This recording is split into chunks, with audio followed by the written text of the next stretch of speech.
Discrimination in our schools is real. Students are treated differently based on the color of their skin, how they identify, even the neighborhood they're from. And President Trump and Betsy DeVos' School Safety Commission is gonna make things even worse.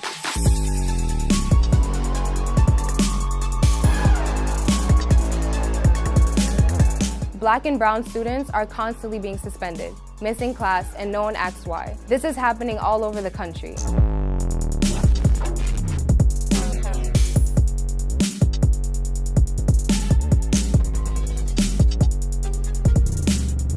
In Queens, the borough where I live, Black girls are 19 times more likely to get suspended than their white peers.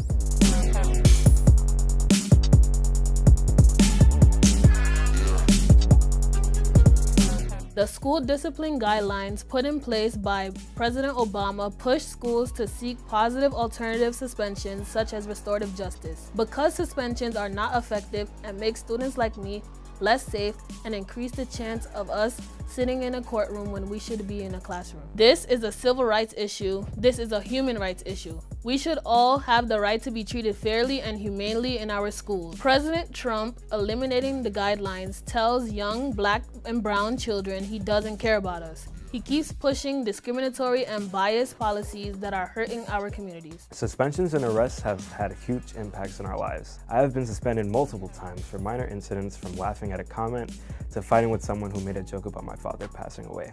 There are better ways for schools to handle these moments than pushing us out. That's what the Obama School Discipline Guidelines help school leaders understand. Suspensions don't get at the root of an issue. Police and metal detectors in schools don't create safety.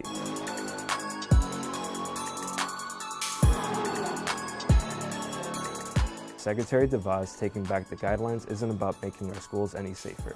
It's about not caring about the fact that Black, brown, and students with disabilities face discrimination. Around the country, Black and brown students are more likely to be suspended for the same infractions and to be suspended for longer. We have to stand up to fight Trump and DeVos, but we also have to stand up to our state and local elected officials and tell them that we need more from them.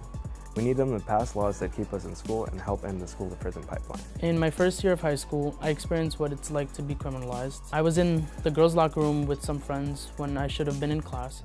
We were just standing around talking.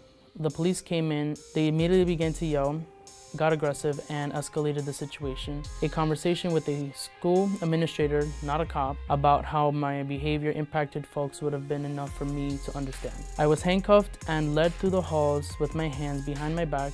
They told me it was because I was dangerous. What's dangerous is that I'm young, Latino, and queer. Handcuffing me and walking me through the hall didn't make our school safer.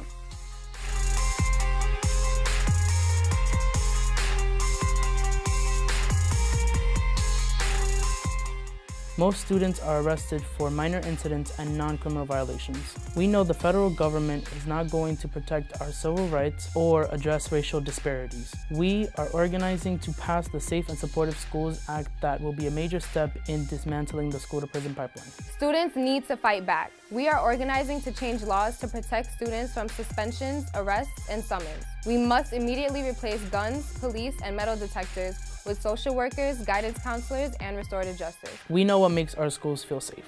Young people need to take a stand and demand that our local and state elected officials create protections that prioritize our education and not criminalization. We need counselors, not cops.